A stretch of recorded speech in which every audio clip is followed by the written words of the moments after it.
Raise your hand if you're a member of the society. Okay? We have a quorum. No, we didn't. I counted them. Okay, we have a count. Quorum. Okay, so this initial part shouldn't be too long. We're going to have a short report by the treasurer, the secretary, the president, the nominating committee, and then we'll have the nomination of the new officers, and after that, I'll have some comments, and then we'll be ready to start the program. So the first report is the treasurer. Can you tell us about the treasurer? Thank you very much. My name is Kim Mackey. I'm the treasurer of the Historical Society. And we actually had a surprisingly good year. There's definitely great stewardship of the funds within the Historical Society. Our income actually went up about $2,500, but a lot of $3,275 of that was a grant from the George Wallace Foundation, which was to cover the easement. We were able to have an easement on the parking at in front of the building, which has been something that's been an issue for a long time. So we did get a grant to follow up with the easement, and that's been accomplished. So even our membership, annual plea donations, everything was up a little bit. The only thing that was down was merchandise sales, because obviously we haven't been open much over the past year, and research fees. All of our operating expenses, most of them are fixed, but our heating was down about $1,400, and the building maintenance was down about $1,300, because obviously we weren't open and working on the building. So that helped offset some of the other costs that were fixed. And so we ended up with an operating income of $1,337. But we also had a very good year on our investments, like hopefully most of you did as well. Because a few years ago, under Bill Laxo's direction, we moved some of the money to the Community Foundation, which is an investment arm locally that handles nonprofits. So we had unrealized gains of actually $18,000. So that definitely helped our cash position. It is strong. We've been able to keep our expenses fairly low, and we've been doing some good amount of fundraising, again, under Bill's direction. He's very good at that.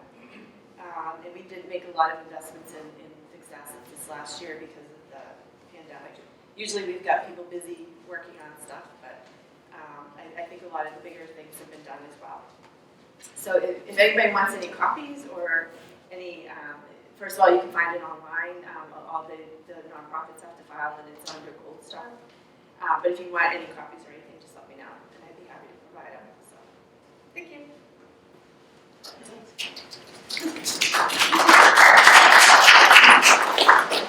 Next, we have the report of the secretary, Bill Laxo.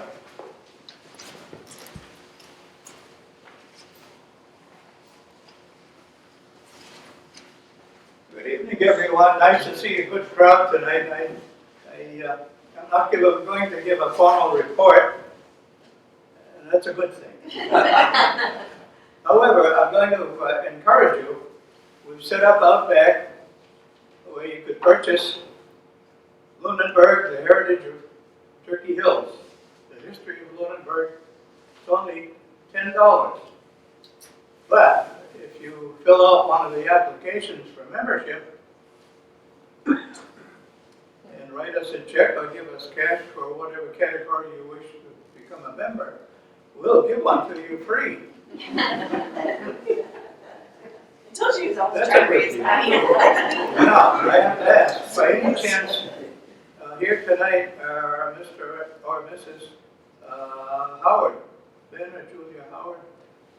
No, okay, this is their book, when they show up. We also have images of Lunenburg, images of Pittsburgh.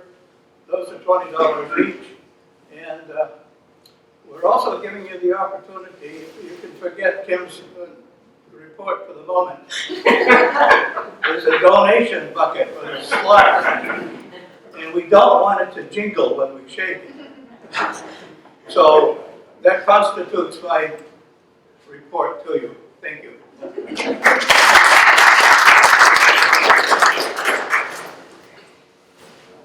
Next is the report of the president. That's me. I looked back, the last time that we had one of these meetings was 2 years ago. It was in November 2019. And some of us couldn't even remember what it was this morning. So it was a program about Fort Devens. Is anybody here? So that was our last program, and it was great. I think we had twice as many people as we have here, and the place was packed. But it's great to see the numbers that are here. It's wonderful. So during the pandemic closure, we were still, responding to requests for research and so on. Most of them coming in through email, and we had some very generous donations. We had Scott and Sarah Foster donated a large collection of artwork from their house, which they were moving out of, and we sold them at auction. And so that was very generous. We have a donation from Richard and Mary Ellen Letarte, which is earmarked to be used for digitizing objects, digitizing records, maps, and so on in the Historical Society. There is a new program at Hannaford that involves, we get $1. For 1 month, we got $1 every time somebody bought some certain type of flower arrangement. And we got $106, so whatever it was, these people were buying flowers. And Hannaford has actually been very generous to us with the bag program and so on.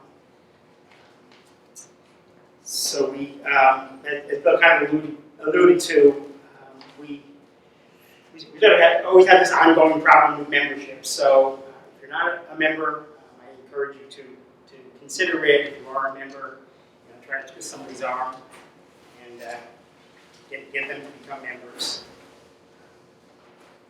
So that's it for me.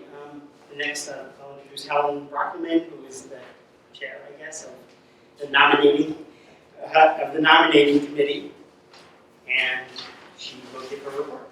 Thank you, John. This is the report for the nominating committee. We have the slate of officers which we're putting before you. President, Patrick Slattery. Vice President, Eileen O'Brien. Secretary, C. William Laxo. Treasurer, Kimberly Mackey. And Curator, William Tyler. 2 board members, John Latanzi and Charles Spinizia Jr. Respectfully submitted by Eileen O'Brien, Jim Larkin, and Helen Brockman. Thank you. That's our slate of officers which we are presenting to you. I move the nominations be closed, the slate be accepted, and the secretary cast 1 vote for the slate as presented. So you've heard the motion, and was there a second? And the second. Is there any discussion? Okay, hearing none. All in favor by a show of hands? Aye. Okay, all opposed? Okay, so the secretary shall cast 1 vote for the slate of officers as presented. Mr. President, 1 vote has been cast in favor of the slate as presented. Okay. So,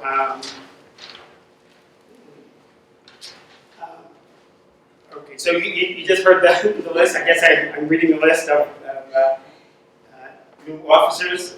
President, Pat Slattery. Vice President, Eileen O'Brien. Secretary, Bill Laxo. Treasurer, Kim Mackey. Curator, Bill Tyler. Director, John Latanzi, and myself. I especially like to welcome so some of these people we moved around, other ones we've continued in our current position. I thank everyone for that. And we have 2 new people, so that's Eileen as Vice President, And Pat as, where'd you go? Pat? And Pat as president. So would you like to say anything? Sure.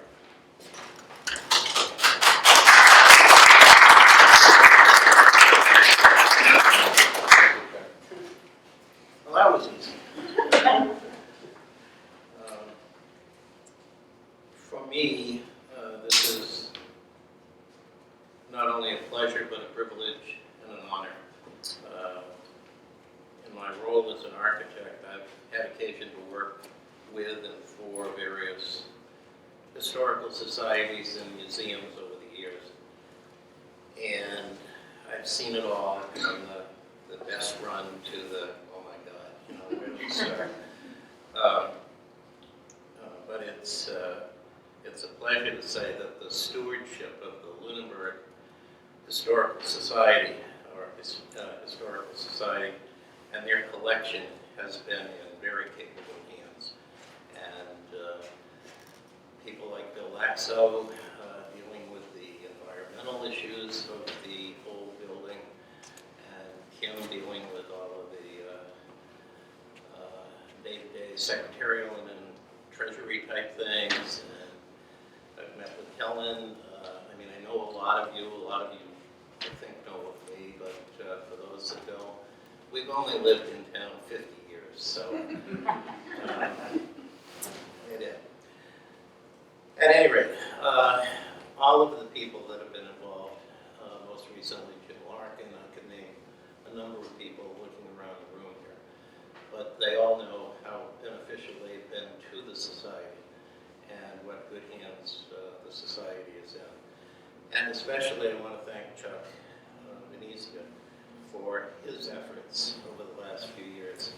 In any organization, it's been trying to get through this whole COVID thing and trying to keep everybody interested, involved, and working toward the same goal is difficult. And with that in mind, we have a certificate of appreciation that I'd like to give to Chuck. Thank him for everything he's done.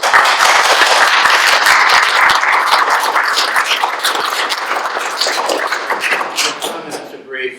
That's it. We'll get on with the program. So thank you all, and we'll look forward to seeing you at the next program. Okay. Thank you, Chuck.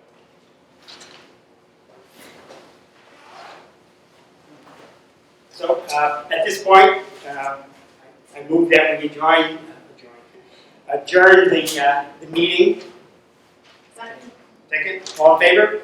I'm even asking. Okay, so now I'd like to introduce Phil Tyler, who's I think is now our curator, and is also the commissioner, the chair of the cemetery commission. So this ties into both of those things, and he'll introduce the rest of his team. Thank you. As Chuck said, I'm Bill Tyler, former vice president, now curator. I'm very excited to start this new position. I'm honored to do it.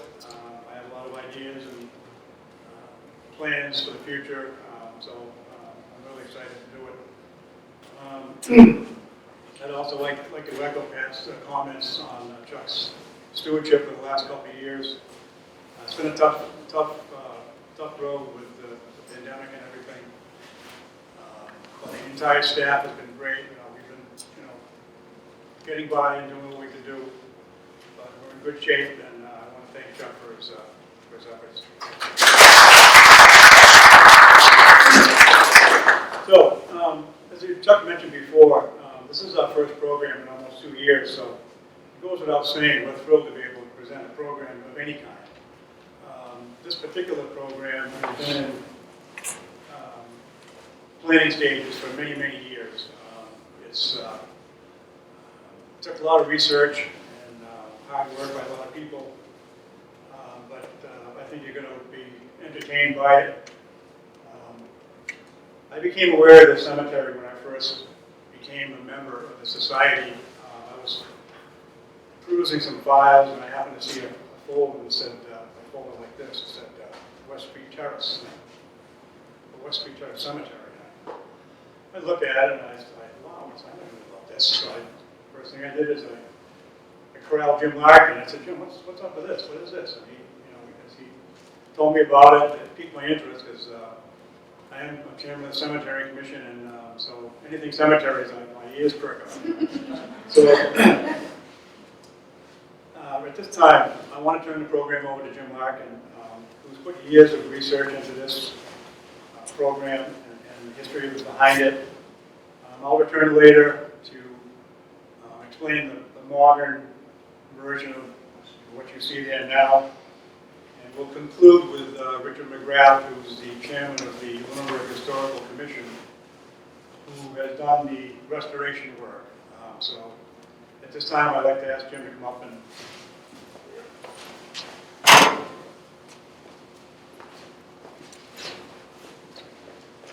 Thank you, Bill.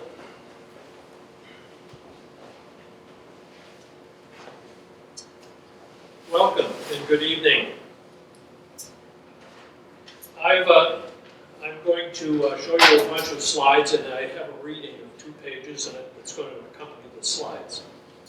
I've known about the misplaced gravestones for many years, and it's an honor for me to present to you what I've learned about these 7 almost nearly forgotten souls, former Lunenburg residents that were memorialized. First, I want to thank the Lunenburg Historical Society, Historical Commission, and Oliva Excavating for their work in restoring the memorial and the burial site so that these 7 nearly forgotten souls can be acknowledged and remembered. I first heard about the gravestones way back in the 1940s. That's my dad in the middle of his World War II era victory garden. He used to gather us kids around and tell us stories, and I can clearly remember him describing the gravestones he encountered in one of his exploratory walks. We're looking at the same field. He pointed towards a stone wall which bordered the field we're looking at. Left to right is south to north. The graves were just over the wall on the south side. That would be on the left of your picture. Unseen in the photo, unfortunately. This is about a 1942 photo. In the south side, if the camera was panned a little bit to the left and there was no tree branch there, we might see the tombstones that we're going to be talking about tonight. We might see them looming behind the wall.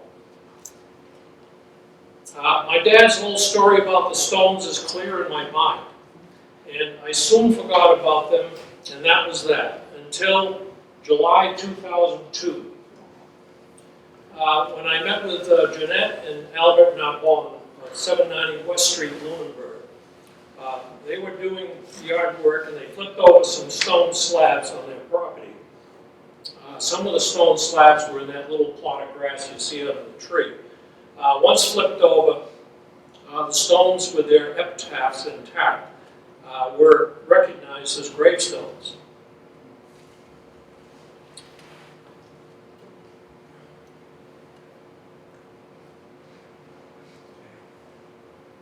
Four stones in all were unearthed. After a period of approximately 2 years, I learned 2 of the rediscovered stones were given away to a contractor whose identity is unknown.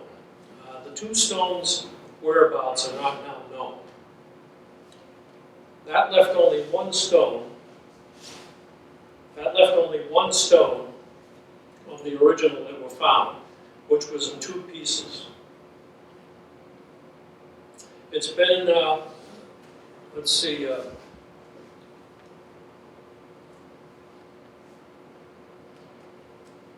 was the stone of Ebenezer Litch and his 10-year-old daughter. It's now been repaired and remounted by the Lunenburg Historical Commission at the site of the original Thomas Arnold private graveyard next to 44 West Street, West Street Terrace, Lunenburg.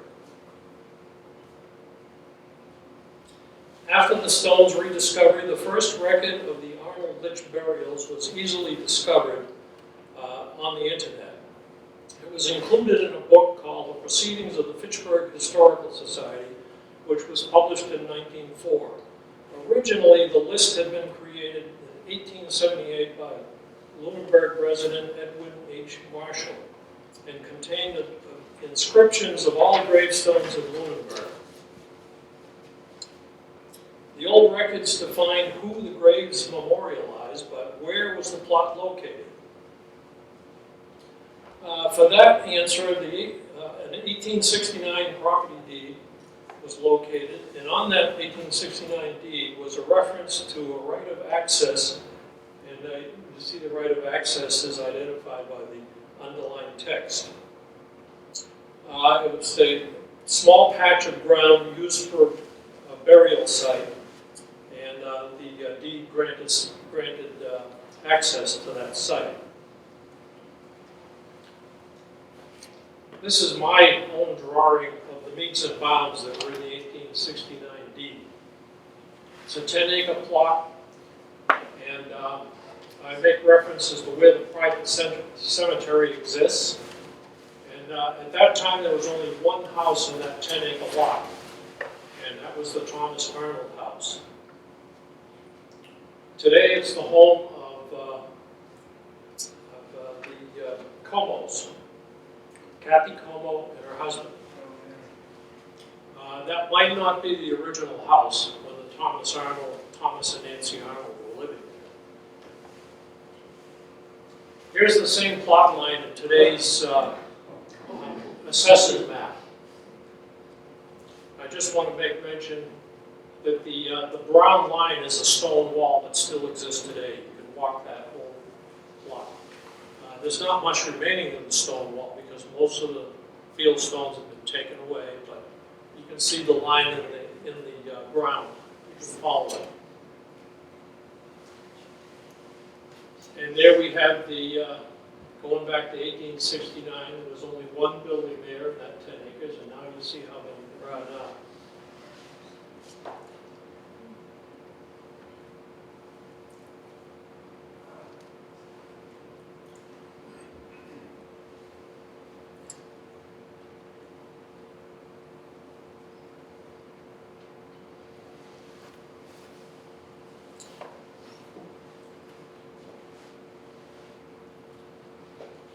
This beautiful plaque is now mounted next to 44 West Street Terrace and identifies all of the 7 people that are buried in the plot.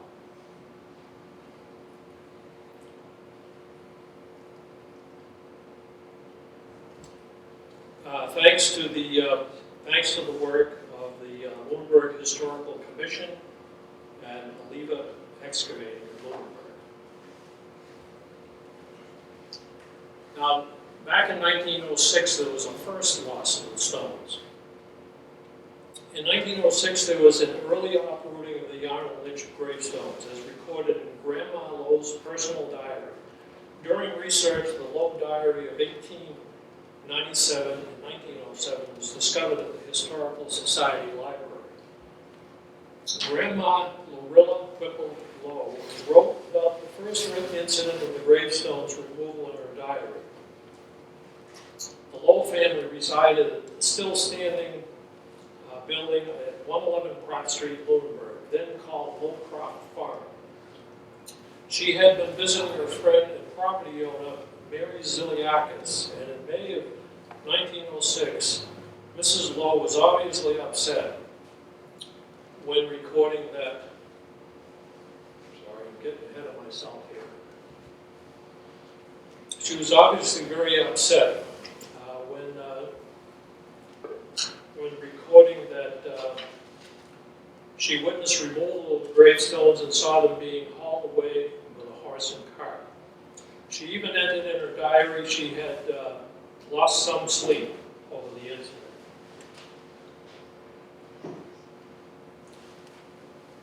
Over witnessing such a sad event, she lost some sleep. But just 3 months later, there was another diary entry indicating people were out from Chicago to investigate the cemetery and would probably get it fixed up.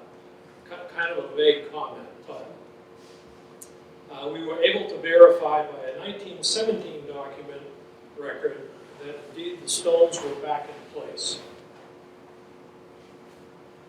And there is the 1917 document that was, it's dated. Here's my pointer. It's dated 1917. It lists all of the graves in Mason County. It even lists the epitaphs that were there. The 1917 document that you see was a handwritten account by a former Lunenburg historian, James Litchfield, who visited the site and gave a full accounting and verification the stones were in place during his visit. The second loss of the stones. In the late 1940s, Lunenburg began to grow and develop and was looking for new places to build. The second loss of the stones apparently took place about 1948. The property owner and developer built the house at 790 West Street and lived there for a number of years. It's the same house and yard where Mr. and Mrs. Narbonne found the repurposed gravestones in July of 2002. Now, Bill Laxo asked in the bulletin, have you ever heard of Ebenezer Litch? Who was Ebenezer Litch?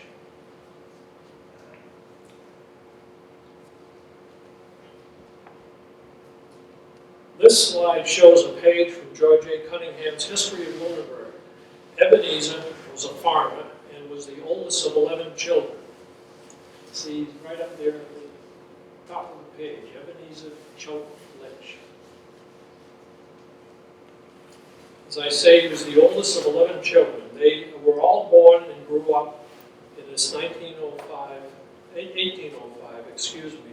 house still standing at 205 Pleasant Street. If you're familiar with Pleasant Street, that's Steve de Betancourt's farm on the left, and Rosemary Parker now is a house on the right, and that's where all the Litches grew up. This watercolor rendering, and of course you see the big tree there, that actually came down in an 1890s ice storm. But it was a sentinel that was seen for miles around for many years. And judging by this watercolor, I would say it was pre-Civil War.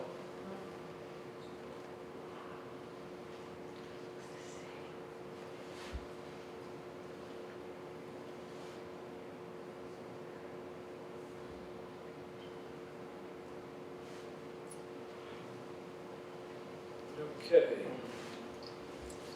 About 1829, Ebenezer built a small house nearby, which eventually became the Arnold Abel Farm. There's where the Litches grew up. I just showed you the picture. A little later on, Ebenezer Litch built this small house nearby. He built it about 1829. His wife lived over here. This is the approximate location of the graveyard on West Street Terrace. And this is the house, the Thomas Arnold house. This is the 1833 Kilburn map. This is Pleasant Street, Pratt Street, West Street.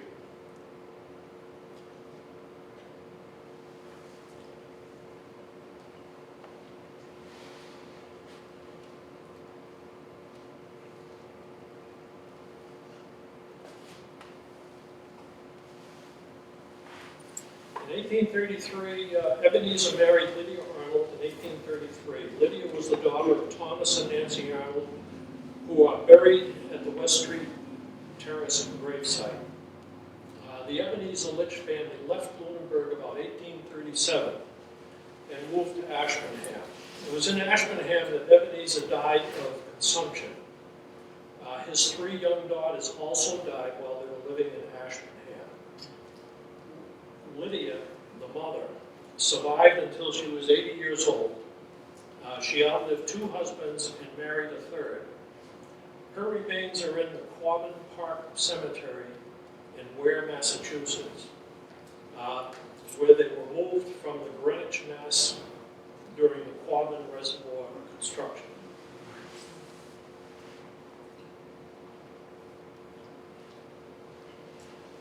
The first and most famous person buried at the Thomas Arnold plot was Elizabeth Ann Arnold Eston Moulton. Elizabeth Ann's grave was the first burial, and her gravestone is still missing.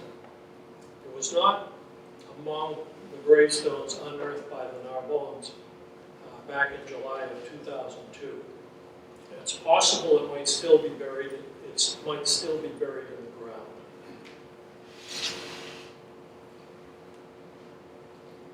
Elizabeth Ann Moulton was a circuit rider. This is an article from the Worcester Telegram back in 1960 that you're looking at, where they're covering all aspects of her journey around Massachusetts.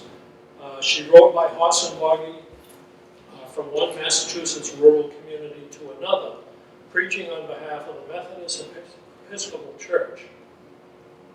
Her surviving husband, Reverend Horace Moulton, published a book about her after her death. His book was published in 1845. She had passed in 1843. And I actually have an original copy of that book. You see on a page from it. It consisted of her letters, journals, and diaries. It's easily found on the internet, and here it is for sale on Amazon.com.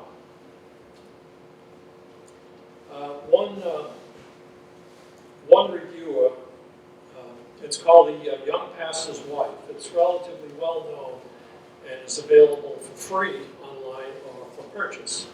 A reviewer once said, the work has been selected by scholars as being culturally important and as part of the knowledge base of civilization as we know it. A passage in the book describes her by one official as the greatest female orator that he had ever heard address an audience. We are talking 1830s era America, where it was unusual at that time for a woman to take such a leadership position. Finally, and this is my last slide, finally, and on the last page of the book, The Young Pastor's Wife, is a description of her gravestone, which so far we have not recovered. This concludes my remarks about my research on the Arnold Litch grave plot. I'd like to turn it over to the former Vice President of the Society. Thank you for your attention.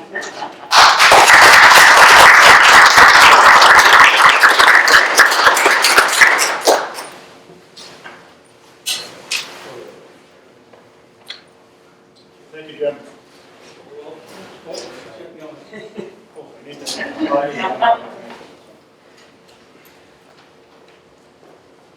So what I'd like to do now is just fast forward to about 1943.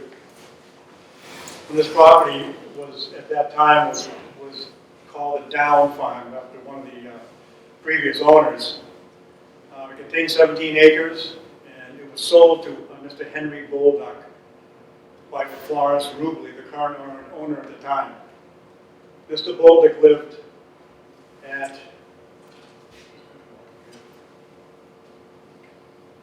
right about in this right here, this corner of West Street, Terrace and West Street.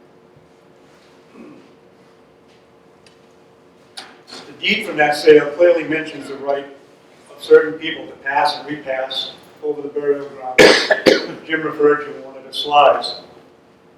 But around 1950, that land that Mr. Bolduck owned began to be parceled off in lots and sold, and the deeds mysteriously omitted any mention of the burial ground. Now, the two lots that we want to focus on, before I should say that, this slide is actually an aerial photo from 1950.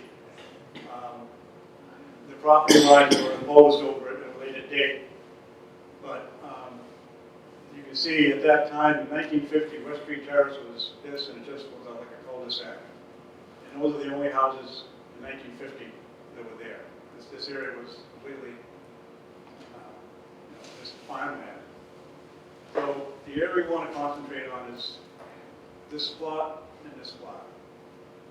As you can see, in 1950, that area is still fairly wooded. But this area here is not. This is farmland, it's just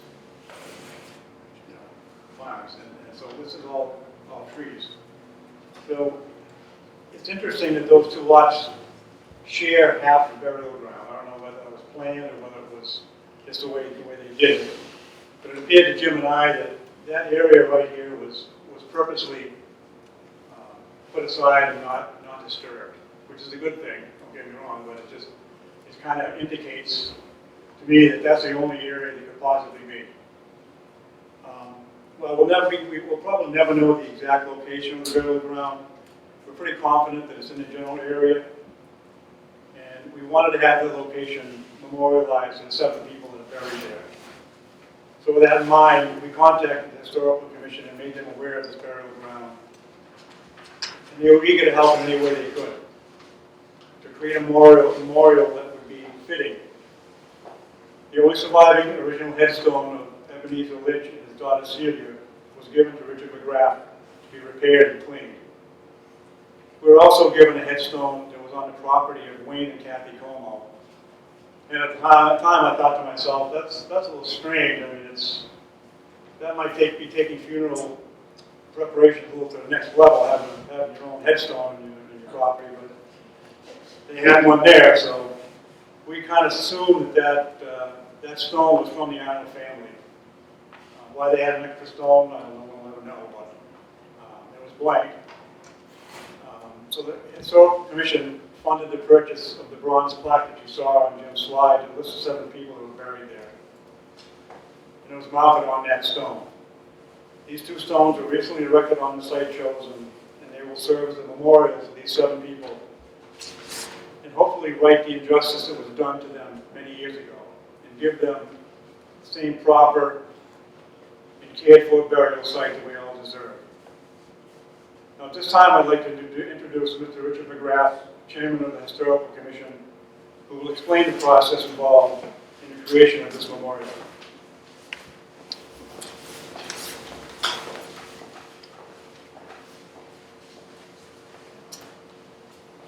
When the Historical Society came to us with this project, we were thrilled to take it on. It was quite a special project.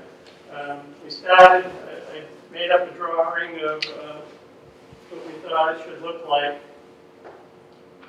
On the right was the stone that was found, the original stone that we put back together again, and on the left was the blank stone, and we had the bronze plaque was inset into that marble. I think that blank stone was waiting all these years in that barn on that property to bring back the cemetery again. It's been desecrated twice and lost.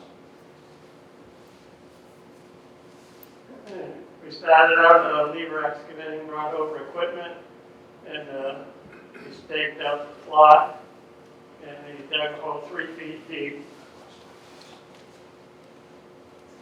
And we filled it up with 3/4-inch trap rock, set in 2-inch layers and compacted every 2 inches all the way up. There were a lot of old trees and limbs overhanging the area. We were concerned that in the future that the limbs might fall and damage the stone, so we tried to do as much work to prevent that as possible.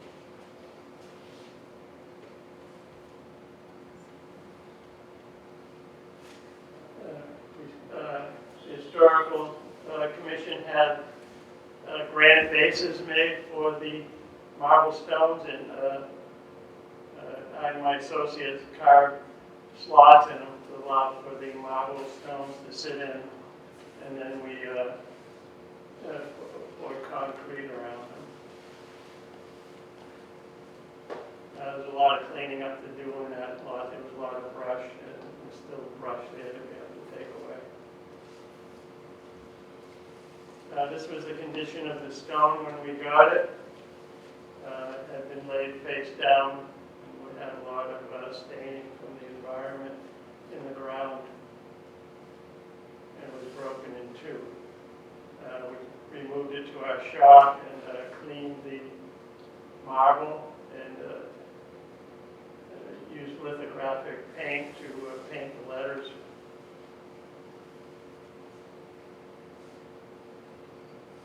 There's still some damage. A few letters are damaged. I recently recarved them, and I have to paint those.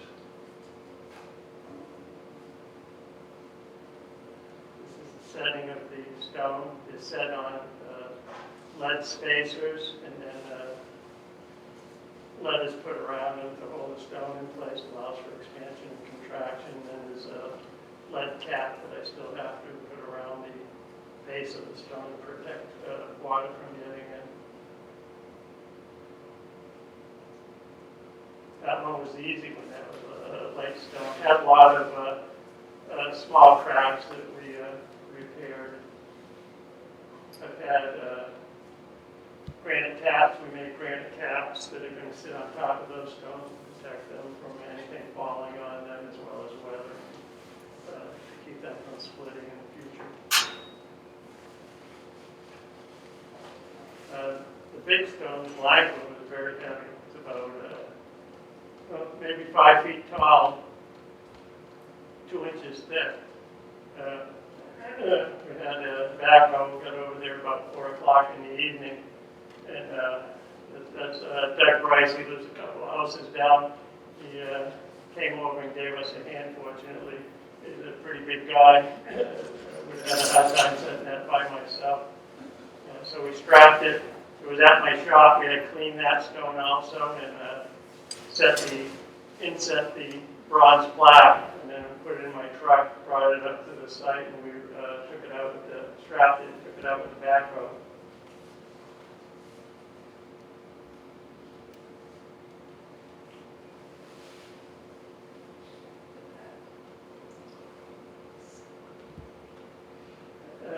That's it, set in there. I have it wedged.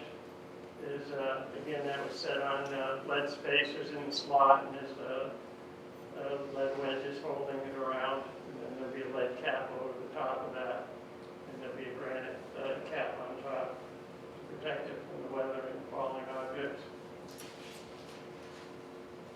That's the bronze plaque that the Historical Commission donated to the project. What's left to do is the cobblestone and gravel, donated granite curbing, antique granite, used granite curbing that we'll have set around that, and then the interior will be filled with crushed stone, and then I was going to carve a couple of small posts to put on each corner in the front, two posts. That's Mr. Oliva, myself, and Doug Bryce. So it should be done in the next month or so. Try to get it done before the winter comes to set the curbing and the posts and put the caps on. And we still have to do a little bit of landscaping. It'll be a nice memorial to the people who live there, who are buried there.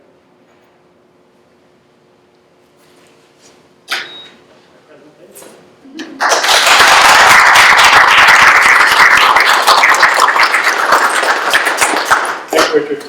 Before we conclude the program, I want to thank everyone that was involved in this. Wayne and Kathy Como for the donation of the headstone, Bill Oliva for clearing the site and help erecting the monuments, and Powell Stone and Gravel for the donation of the granite curbing. We'd be happy to answer any questions if anybody has. It's a great project, and we're certainly happy it's almost done. It's, like I say, it's been a long time in coming, but these people certainly deserve it. So if there's no questions, that ends the program. I was just going to ask, who owns the property now? You said it's on the end of, or it looks like it's almost like a pot shape. Well, what we did is we inquired what the town right away, how far it goes into the land. told it goes in approximately 6 feet from the edge of the road.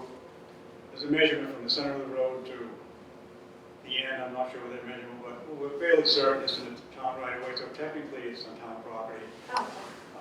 We wanted to, we didn't even know one of the property owners was willing to have it on his land. We kind of wanted to shy away from that in case, it was sold in the future. But in my role as the cemetery commission, I'm going to approach the town and see if there's a way to legally protect it. The Mass General Laws has several laws pertaining to forgotten gravestones, abandoned cemeteries that the town is responsible for. So I'm going to pursue that so they can be protected, so no one's going to ever move it or do anything with it. So that's where that stands. Can we go back to the plaque again so we can see the names? Sure.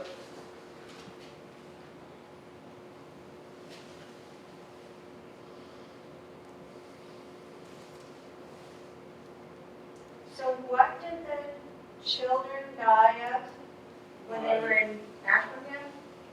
It didn't show on the records that I found.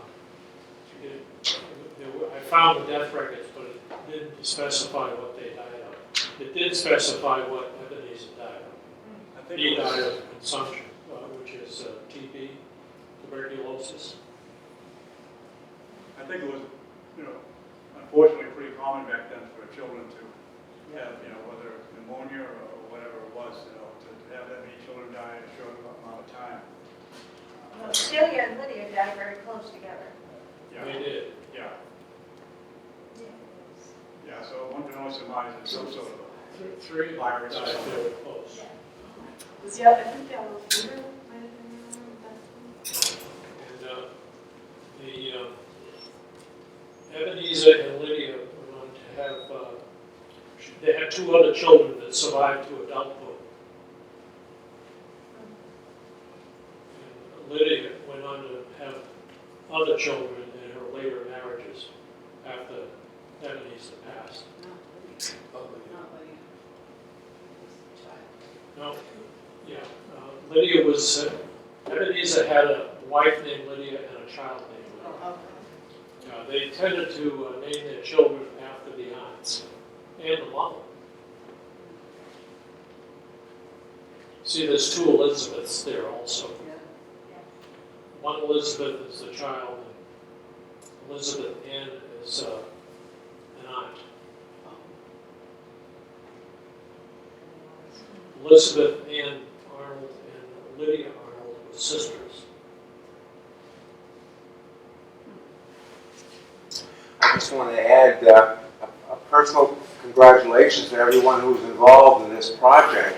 In my own research, I'm not a native of Lunenburg, but some of my ancestors from 1820 were buried in what is now a blueberry field in Maine, and all that remains is 5 or 6 stones in this one spot in terrible condition. Yeah. At least records have been kept, so we know who was buried there. And I had a little bit of involvement in a town on Chesterfield, Mass, like 10 miles beyond Northampton, where my direct ancestors lived. The cemetery there was in terrible condition. They were able to get a grant from, I believe, from the state about 10 years ago to take some of the stones that were just laid on the stone fence and broken in half. And I was able to provide a little bit of information on my particular family to sort of identify what stone went with which ancestor, if you will. So great project here. Yeah, thank you. I always often think about, having done genealogy for a long time, that these people have to have relatives somewhere. And they're probably wondering, well, I wonder where they are. And that would be my thought. And at least now, they have a place. And I think Jim's going to enter it into the Find a Grave database, which a lot of people to use. It's pretty extensive collection of, so at least if someone's looking, they'll have an idea of where it is. Thank you all for coming. Hope you enjoyed the show.